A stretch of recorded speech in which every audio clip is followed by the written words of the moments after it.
जय सिया राम, राधे राधे। कैसे हो आप सब? आई होप आप सब अच्छे हो गए। रामनवमी विशेष।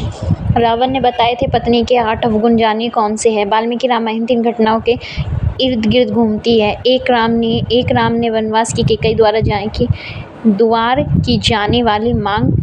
2 शूर्पणखा का राम से परिणय निवेदन, फिर निवेदन अस्वीकार करना, लक्ष्मण द्वारा उसका अंग भंग करना। 3 सीता के हरण की मांग, लक्ष्मण को उन्हें छोड़कर जाने की मनाही पर सीता द्वारा अनावश्यक आरोप व दोषारोपण। अंतिम इस घटना का परिणाम ये हुआ कि सीता असुरक्षित हो गई, अपहरण हो गया और युद्ध का कारण बना। रामायण रची गई। वास्तव में ये घटना बताती है कि जीवन सुखद ढंग से निर्वाह किया जा सकता है यदि स्त्रियों में ये दुर्गुण ना होते, वे स्वभाव से चंचल ना होती। रामायण में कैकेयी और शूर्पणखा जैसी महत्वपूर्ण कांसी और पहल करने वाली स्त्रियों को भी घृणित व नकारात्मक छवि वाला दर्शाया गया है।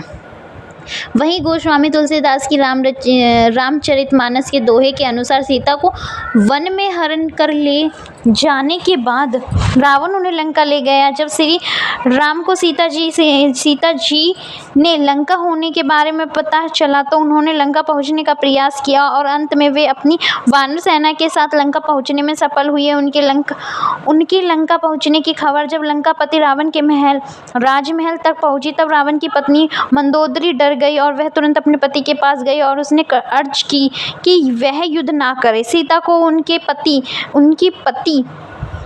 उनकी पत्नी श्री राम को सही सलामत वापस दे दे, उनसे क्षमा मांग ले।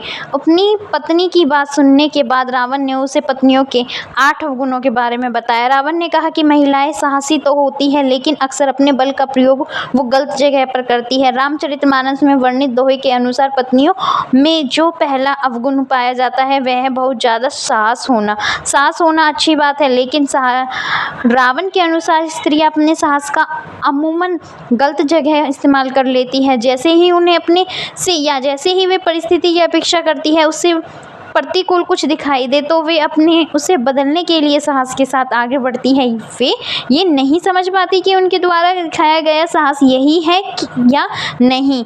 झूठ, इसलिए स्त्रियां अक्सर झूठ बोलती है क्योंकि वो कोमल हृदय वाली होती है जो अक्सर अपनों की बातें छुपाने के लिए झूठ बोल देती है और बुराई का कारण बनती है। रावण के अनुसार पत्नियों में जो दूसरा अवगुण दिखने को मिलता है वह है कि उनकी निरंतर झूठ बोलने की आदत। ऐसा नहीं है कि वे पल पल झूठ बोलती है, लेकिन ये वो बातें हो कुछ छुपाने के लिए अक्सर झूठ का सहारा ले लेती है। यह सत्य है। पूर्ण रामायण काल में मंदोदरी ने भी रावण से कई झूठ बोले, कई बार उसने रावण से बातें छिपाई। इतना ही नहीं, युद्ध के दौरान मंदोदरी ने दुश्मन का साथ भी दिया। रावण के अनुसार पत्नियां अक्सर झूठ बोलकर खुद भी फंसती है और अपने पति को भी दुविधा में डालती है, लेकिन सच एक ना एक दिन सामने आ ही जाता है, फिर उन्हें इस बात का पछतावा होता है। अस्थिर और चंचल, महिलाएं अस्थिर विचारधारा और चंचल चित्त वाली होती है, इसलिए इनके मन में समझ पाना बहुत ही मुश्किल होता है। रावण के अनुसार पत्नियों में पुरुषों की तुलना से अधिक चंचलता होती है। उनका मन कभी भी लंबे समय के लिए एक बात पर रुकता नहीं है, कुछ ही समय में वे अपनी ही कहीं बात पर बदल जाती है और जिस कारण से परिस्थितियां अस्थिर हो जाती है और काबू में नहीं आती। स्वार्थी, मायावी, महिलाएं स्वार्थी और जिद्दी होती हैं और अपनी जिद को पूरा करने के लिए वो कहानियां गढ़ने और मोहमाई मायावी खेल में खेल जाती हैं। रावण ने पत्नियों की जिस चौथे अवगुण की बात की है वह है उनके माया रचने का अवगुण। उनके अनुसार यह स्त्रियों की एक कला है, वे जानती है कि किस समय क्या करना है ताकि परिस्थिति उनके अनुकूल हो। रावण के अनुसार स्त्री अपने खुद के स्वार्थ को पूरा करने के लिए कई प्रकार की माया रचती है। दुनिया उनकी इस माया से बेखबर होती है। अपना काम सिद्ध करने के लिए महिलाएं क्या क्या करती हैं इसकी भी चर्चा की है। लंकापति रावण ने रावण की राय में अपनी बात मनवाने के लिए स्त्रियां रूठती हैं, रुष्ट होने का नाटक करती है, कई बार प्रलोभन देती है और साथ ही सब जरूरत पड़े तो कार्य सिद्ध कराने के लिए अपने सामने वाले व्यक्ति को हर तरीके से मनाती भी है, लेकिन अंत में अपना काम करवा लेती है, घबरा जाती है। यद्यपि महिलाएं साहसी होती है, लेकिन विकट परिस्थिति आते ही वो बहुत जल्दी होशियार हथियार डाल देती है। रावण ने पत्नियों की जिस 5वें अवगुण की बात की है वे उनका डरपोक होना। स्त्रियां बहुत जल्दी घबरा जाती है और परिस्थितियों में यदि वह अचानक बदलाव देख ले तो डर जाती है कि आगे क्या होगा। मंदोदरी ने भी कुछ ऐसा ही बर्ताव किया। जब उसे मालूम हुआ कि श्री राम जो स्वयं शिव जी के परम भक्त हैं वे रावण से युद्ध करने के लिए लंका पहुंच गए हैं तो उसे अपने पति की मृत्यु का भय सताने लगा और उसी डर के कारण उसने अपने पति को युद्ध न लड़ने की सलाह दी और अपना बल दिखाने से पहले ही हार मान लेने और क्षमा मांगने के लिए कहा।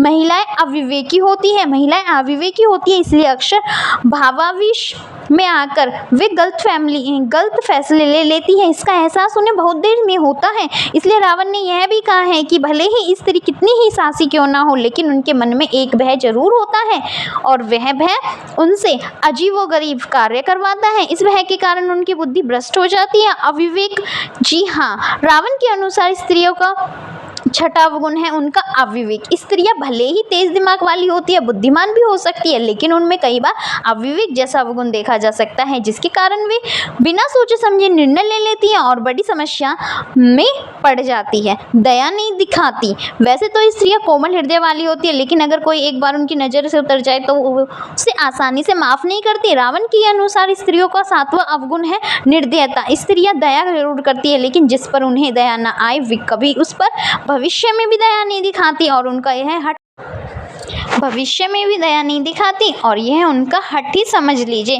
अपवित्रता। रावण के मुताबिक महिलाएं भले ही कपड़ों से गहनों से खुद को सजाए लेकिन दिल से वो पवित्र नहीं होती। वो साफ सफाई का ध्यान नहीं रखती। इस कारण रावण ने महिलाओं को अपवित्र कहा था।